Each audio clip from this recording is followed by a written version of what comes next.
Você já parou para pensar o que pode acontecer com uma empresa quando seu fundador falece sem deixar nada organizado? Eu imagino que as consequências podem ser irreparáveis. Por isso, vamos falar hoje de assuntos extremamente importantes, que engloba ali o planejamento sucessório, a governança, e trago especialistas maravilhosas para poder tirar as dúvidas de vocês quanto a esse tema.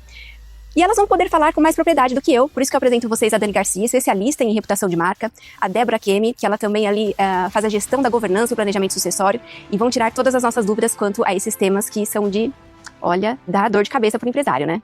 Com certeza. Se ele não estiver preparado, óbvio. Sem dúvida nenhuma. Governança é um dos pilares de um negócio. Quanto mais organizada tiver a sua governança, obviamente, melhor você está preparado para todas as ações que você vai tomar e, obviamente, para as decisões que têm a ver com sucessão, com o planejamento de gestão dessa empresa e com todas as regras que ela tem para cumprir. Eu acho que a Débora pode falar mais sobre planejamento sucessório do que eu. Débora, eu tenho assim uma questão de entender, de fato isso acontece, quando o fundador ele não deixa esse legado, né, estruturado de quem irá receber esse legado, acontece assim das empresas, da família, perder tudo, colocar em risco todo esse patrimônio que foi construído? Eu acho que é importante, primeiro, a gente colocar que a governança, né, o planejamento patrimonial, o planejamento sucessório, eles não fazem mágica, né? Então, eles funcionam muito bem como planejamento, como estruturação do negócio. A gente está falando de negócio familiar, né? Então, do negócio familiar, mas não necessariamente eles vão fazer mágica, né? Por quê? A governança ela é um conjunto de normas, de estabelecimentos combinados da família, de como o negócio vai se operar, né, depois da morte do sucessor, né? No caso, a gente falando de governança ligada à sucessão patrimonial. Então, a falta dela, sim, pode trazer prejuízos. Não chegaria ao extremo de dizer que a família perderia tudo, mas pode dificultar muito a transmissão dos bens dessa família. Porque a falta de um planejamento pode acarretar briga de herdeiros, isso pode se arrastar, levar para o judiciário, né, uma discussão entre os herdeiros daquele patrimônio, pode tanto bloquear alguns bens por conta dessa discussão judicial, quanto reduzir o valor também desse patrimônio, porque imagine, você tem uma fazenda que no valor de mercado ela custe X e aparecendo o comprador descobre que essa fazenda está arrolada ali num inventário judicial que vem se arrastando por muito tempo, numa discussão entre herdeiros que não se termina, e aí obviamente os compradores vão oferecer um valor muito reduzido para a aquisição desse bem. Então, e podem até recuar, né? Talvez pode perder a venda, como de cara ter prejuízo por conta disso, né? De ser, falando em português claro, de ser um bem enrolado na justiça. Então, a falta de planejamento acaba dificultando isso, né? Por outro lado, a existência de um planejamento bem estruturado facilita a transmissão dos bens na hora de... É por isso que eu imagino que todos os temas aqui estão linkados, né? O planejamento sucessório, ele está atrelado à governança, que vem atrelado à reputação, né, da empresa, da marca da empresa, ou seja, todos unidos vão blindar, né, em mais aspectos, assim, vamos dizer, a questão do legado que o sucessor vai receber. Dani, quando a gente fala de reputação da marca, e pegamos uma empresa, por exemplo, que não tinha um planejamento sucessório estruturado, você percebe que fica mais difícil recuperar essa reputação? O trabalho vai ser mais árduo?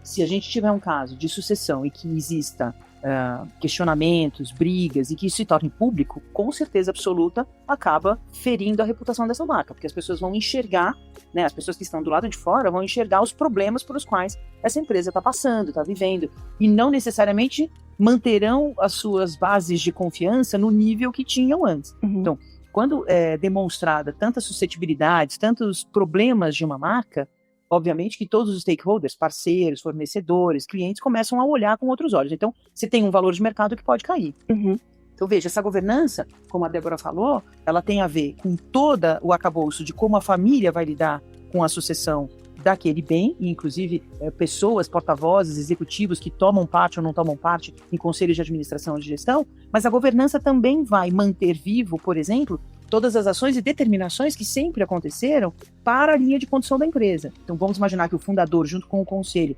determinou uma série de políticas internas. Esta governança fará com que exista a manutenção dessas ações, de forma estrita, de forma clara, transparente. É muito importante. Da mesma forma, e que essa mesma governança põe regras em condutas internas, né? uma série de documentos internos que vão preservar os valores da marca e, portanto, preservam também alicerces em comunicação, em marketing, em exposição de produto e uma série de outras coisas. Facilitando o planejamento. Com certeza. Então, a gente está falando de uma governança que tem olhares para tudo, né? Governança significa você estar preparado para estruturar e planejar o seu negócio sob todos os pontos de vista. Então, junto da família, junto da gestão principal e junto daquilo que você fala e demonstra para o mercado. Tudo isso pode ou não, se não existir, abalar de alguma forma a reputação da marca, caso ela seja questionada. E eu percebo assim que a principal dúvida deles é: quando eu começo um planejamento sucessório? Quando eu devo fazer uma governança? Será que é um bicho de 7 cabeças? Quem eu devo procurar? Que tipo de profissional vai me instruir para poder executar essa operação dentro da minha empresa? Porque, querendo ou não, é um tema mais recente, né? Tá vindo assim com mais força recentemente. Então eu percebo que as pessoas precisam de um pouquinho mais de informação quanto a essas questões mais burocráticas, vamos dizer assim.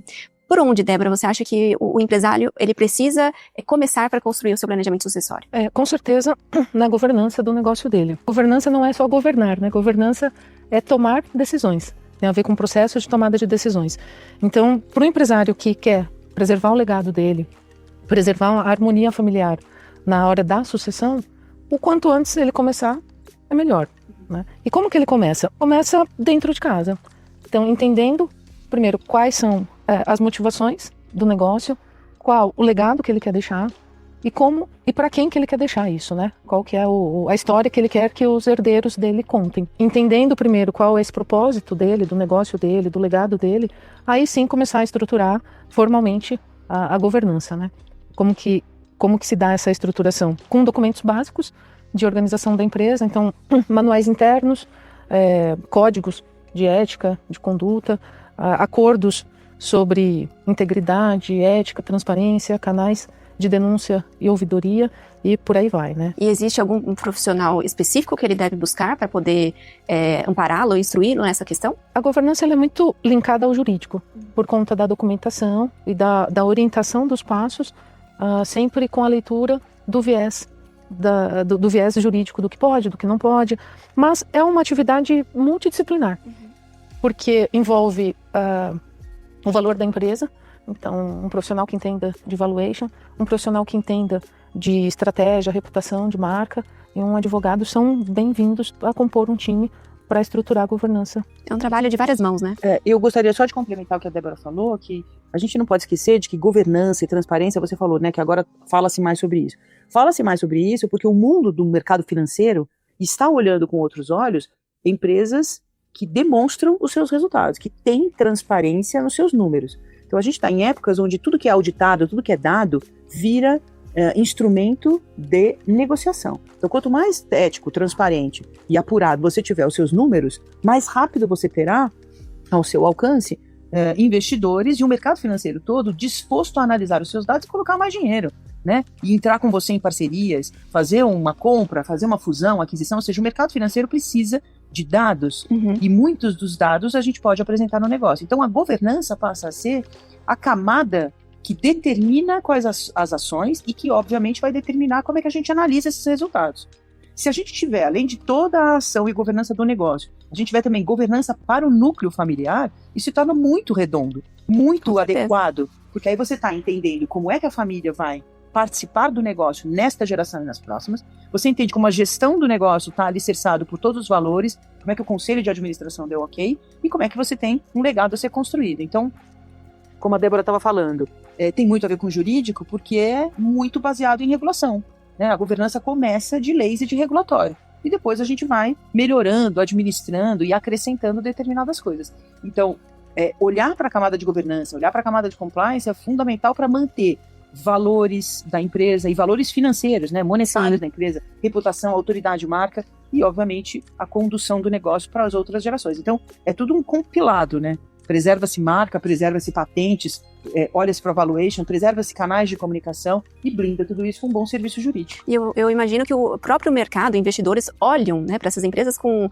um outro olhar. Com certeza, porque mais profissional. As ferramentas estão bem estruturadas e já adaptadas para poder atender qualquer tipo de demanda, né, incluindo ali a questão de estar preparado para uma crise dentro da operação. Então, eu acho muito importante, assim, essa questão de trazer não só, como que eu posso dizer, o legado intangível, né, mas o tangível e o intangível, porque as pessoas, elas imaginam o seguinte: poxa, mas para que eu preciso de uma governança? Eu sou um produtor rural.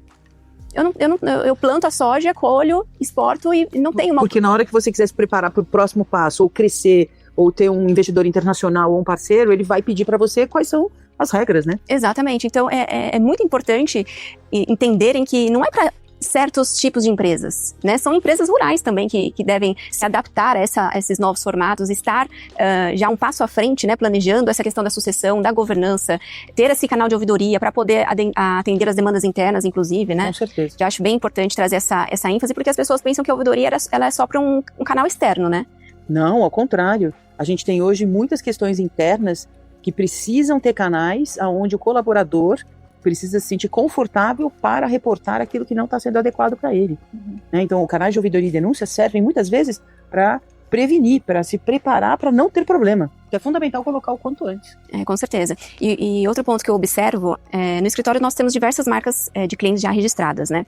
E quando eles vão organizar a questão do patrimônio, fazer planejamento sucessório, eles não estavam nem imaginando quanto a marca estava valendo na época da construção. Porque não tinha essa organização de saber quais os patrimônios existentes dentro do seu portfólio e quanto eles valiam de fato. Porque olham mais para a propriedade rural, né, para os imóveis e tudo mais. E isso é muito importante também quando falamos sobre a questão da reputação.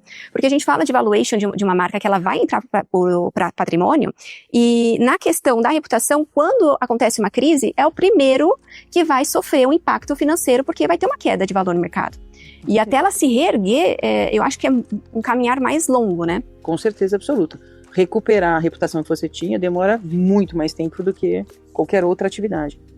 Porque a reputação está baseada em confiança. Sim. Né? Em autoridade. Então, quando você derruba isso, você demora mais tempo para conquistar. É possível recuperar? Sem dúvida é.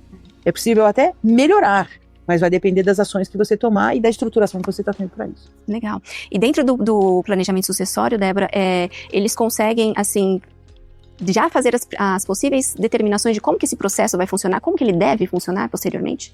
Sim, o planejamento sucessório, são duas pontas, né? A gente começa com a governança e termina, entre aspas, com o planejamento sucessório. São duas pontas que se ligam, porque em uma governança bem estruturada, se determina, na hora de fazer a sucessão, todos os procedimentos, todas as regras para que aquilo aconteça de forma tranquila e, principalmente, harmoniosa, né, entre os herdeiros e os envolvidos. Então, por exemplo, em um caso de sucessão, existe na governança alguma regra sobre genros ou noras poderem assumir o lugar de quem está sendo sucedido ou não, né? Para que alguém ocupe a cadeira do patriarca ou da matriarca, quais são as regras para essa pessoa ocupar essa cadeira? Ela precisa ter passado, por exemplo, 4 anos em outras empresas? Qual a formação que exige que essa pessoa tenha para ocupar? Existem muitas famílias, empresas familiares que exigem essas regras, que ao se formar, por exemplo, aquele integrante, aquele membro da família, ao se formar na faculdade, ele não integra automaticamente aos quadros da empresa. Ele precisa passar ou por experiências no exterior, em outras empresas, sendo do mesmo ramo ou não, para que ele adquira a base, né, que ele forme a base que para aquela família é importante. E tudo isso é estabelecido pela governança, né? E pela governança familiar também. Então são perguntas que muitas vezes não são feitas, não são pensadas, e na hora de uma sucessão, isso tudo vem à tona, e as famílias, e é onde acaba acontecendo muitas vezes a briga entre os herdeiros, né? Ou, ainda que não haja briga, mas discussões que nunca foram pensadas, vêm à tona nesse momento, e se demora muito mais tempo para se concluir um processo que poderia ser feito de forma muito mais tranquila e harmoniosa. Por exemplo, um exemplo que eu trago também, que pouco se fala, mas tem se começado a falar agora, é sobre herança digital. Então, uma empresa que tem um capital enorme de forma digital, né? Todo o conteúdo dela, ou grande parte do conteúdo dela, está na internet, por exemplo. Como que vai ser feita essa transmissão dessa herança digital? Para quem fica? Ou uma pessoa que escreve muito, produz muito conteúdo em blogs, né, artigos. Isso é patrimônio intelectual. Eu imagino Para que quem fica muitos isso? nunca pensaram nisso, né? Fotografia, conteúdo em filme, uma série de outras coisas. Inclusive, até mesmo grandes herdeiros que têm patrimônios e trabalham, por exemplo, na área de artística, De direito autoral. de direito autoral, precisam cuidar disso. Sim. Quer dizer, numa família, você não tem todos os componentes, né, orientados só para um negócio. Você tem vários componentes orientados para vários negócios. Quando você tem, inclusive, um legado de herança digital, você tem que saber fazer arquitetura. Eu estou falando, mas é matéria dela. Mas você tem que saber fazer arquitetura, a engenharia de tudo isso, para que a marca e a família se blinde contra todo e qualquer problema. Isso a gente está falando, né, Thalita, de uma transferência por escolha, né? Então, o dono da empresa se programa, pensa sobre tudo isso com a família. E no caso de uma interrupção, né, pegou um avião num ponto aqui na cidade para ir ali e voltar rapidinho. E acontece alguma coisa, esse avião cai, ou a pessoa tem um infarto, né, de uma forma muito mais abrupta e inesperada, a família se vê diante desse cenário de fazer essa transmissão. Então, tudo isso, na verdade, é para resguardar e respaldar ao máximo a família, para que, ocorrendo esse momento, seja por escolha ou não, que minimamente se tenha uma estrutura interna para que os negócios não parem, para que os negócios não percam valor e que o patrimônio seja preservado minimamente da forma que se espera que seja feito. E a gente ouve muito a palavra família, né? E a holding familiar?